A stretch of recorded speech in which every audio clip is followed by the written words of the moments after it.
You know how political thrillers always have that one scandal that could flip the whole election on its head? Well, we might be seeing that play out in real life in North Carolina right now. We're diving into the chaos that's engulfing GOP gubernatorial candidate Mark Robinson's campaign. And you've been following this race, so we know you want all the details. So we're here to unpack some seriously unsettling stuff from Robinson's past, thanks to a recent CNN report. And to be clear, we're not just talking about your usual political back and forth disagreements here. CNN dug up some really controversial comments Robinson made online a while back, like one where he calls himself a black Nazi. Pretty wild considering what he's running on now, right? But before we really get into those comments and all the fallout from them, let's make sure everyone's on the same page about who Mark Robinson is and why everyone's watching this North Carolina race so closely. Yeah, good point. Context is everything here. So Mark Robinson, he's North Carolina's lieutenant governor right now. And he's, how do I put this? He's known for his colorful way of expressing himself. He got big after this video of him very passionately defending gun rights, went viral.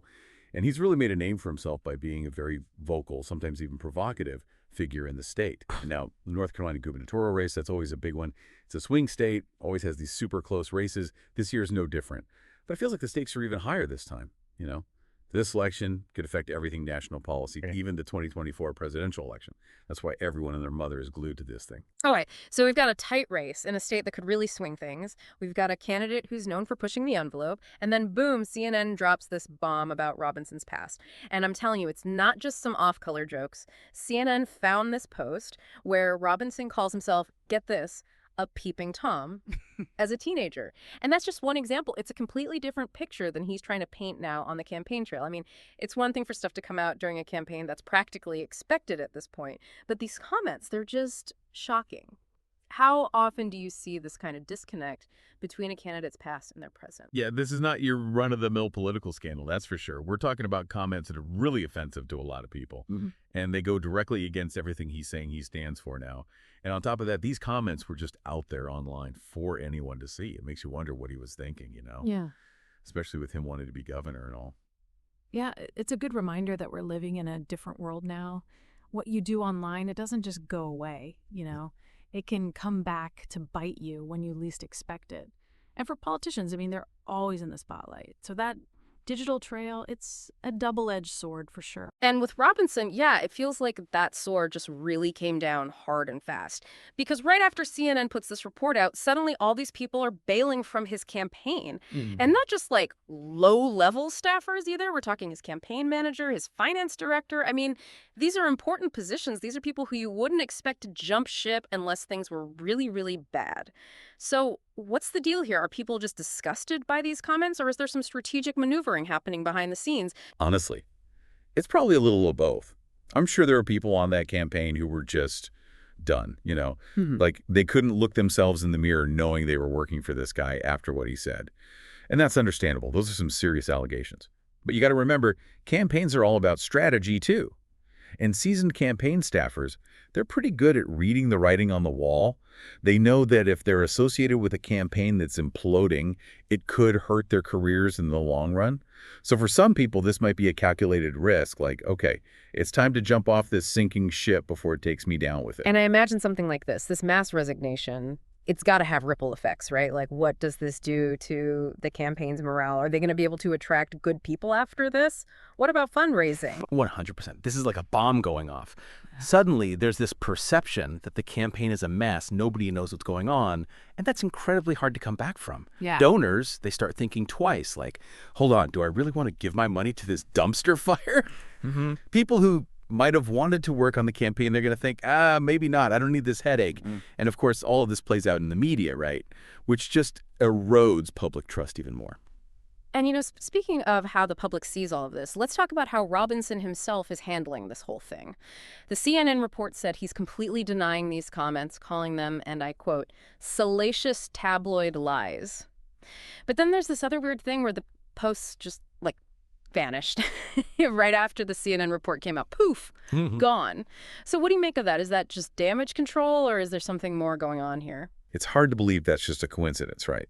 But it shows you how hard it is to control your own narrative these days, especially with the internet. Even if you delete something, it's not really gone. People take screenshots, things get archived.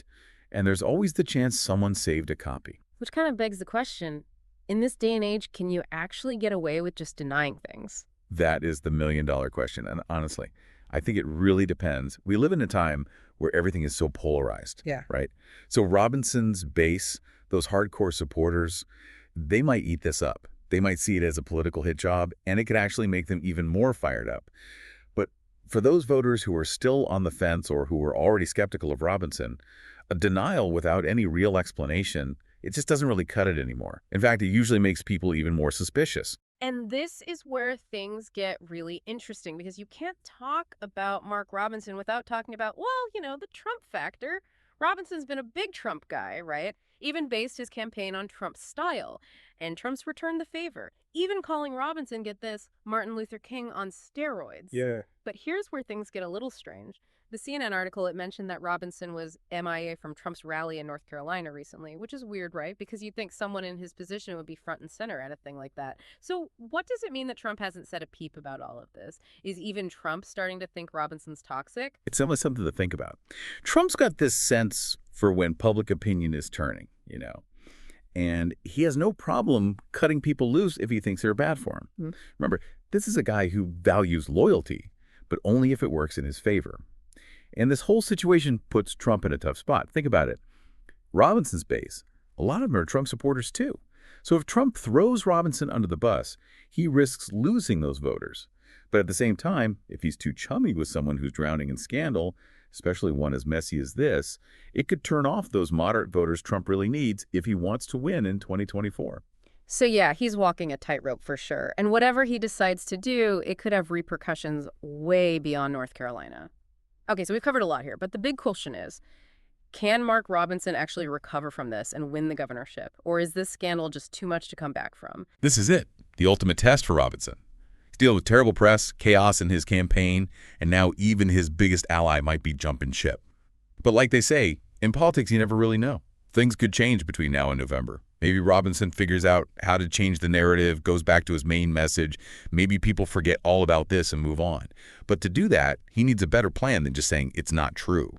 He's got to convince voters that he's not the same person who made those comments, that he's learned and grown, that he's ready to be governor. It's a tall order, especially in this political climate. And this whole thing, it really makes you think, doesn't it? About accountability, about how the internet never forgets, about the line between personal growth and the public eye, especially when you're in politics. I think the big takeaway here is that if you're in a run for office these days, you got to be ready for anything. Your past, even the stuff you thought was gone, it can and will come back. And how you deal with that, it's not just about you anymore. It's about the people you're asking to represent. That's all for our deep dive today. Make sure to check back for our next episode where we'll be tackling another hot topic.